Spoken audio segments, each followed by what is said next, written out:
Bonjour, chers choisis. Aujourd'hui, dans le message numéro 5 du premier volume, Jésus nous fait prendre conscience de l'importance de s'accueillir soi-même. Et après nous avoir dit l'importance de ces journées de prière auxquelles je participais, il enseigne, il demande que notre réflexion doit porter sur l'amour que vous devez avoir les uns pour les autres. C'est toujours l'amour qui est la solution à tous vos problèmes. Vous avez un problème? Vous vous demandez quelle est la solution? Eh bien, il vous le dit, c'est l'amour. Le véritable amour qui vient de Dieu. Le blocage à mon amour, tu le sais, c'est lorsque tu ne t'acceptes pas toi-même. Veux-tu dire à mes choisis du mercredi, mais là, sans aucun doute, qui dirait, veux-tu dire à ceux qui m'écoutent en ce moment-là, que moi, je les aime tels qu'ils sont, et que c'est une insulte qu'ils me font à moi-même lorsqu'ils ne s'acceptent pas tels que je les ai créés. Pourquoi toujours vouloir se comparer? Moi, j'ai voulu qu'ils soient différents.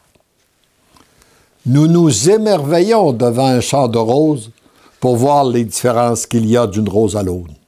Eh bien, c'est la même chose pour les individus.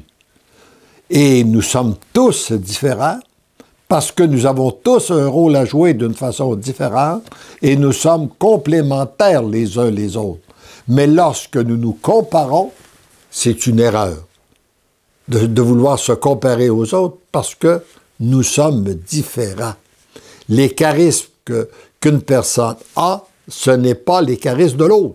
Et ainsi de suite. Et c'est ce qui fait la richesse de la création.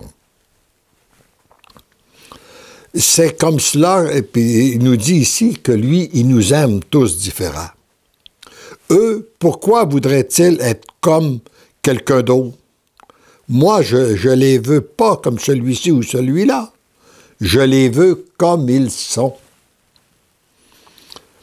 Ce n'est qu'en s'acceptant tels qu'ils sont qu'ils peuvent bénéficier des grâces, des nombreuses grâces dont je dispose pour eux.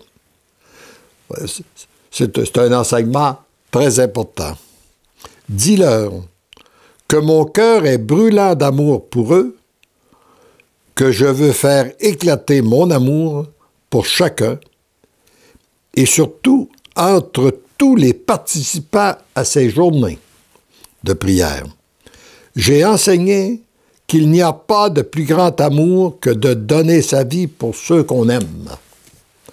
Avant de pouvoir donner sa vie, il faut apprendre à en donner des parcelles.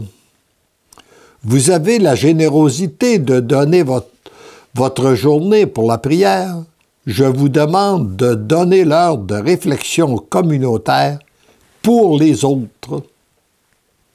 En oubliant ce que vous êtes, vos pensées, votre façon de voir, d'agir, surtout de juger ou blâmer, pour ne penser qu'au bonheur de l'autre. Imaginez si c'était ce qui se passait dans toutes nos rencontres. Comme on pourrait créer du bonheur et en recevoir. Oublier ce que nous sommes, oublier notre façon de penser pour ne penser qu'au bonheur des autres. Vous n'avez pas le goût de parler. Toutefois, à l'intérieur de vous, vous constatez que pour le bonheur des autres, vous devez parler.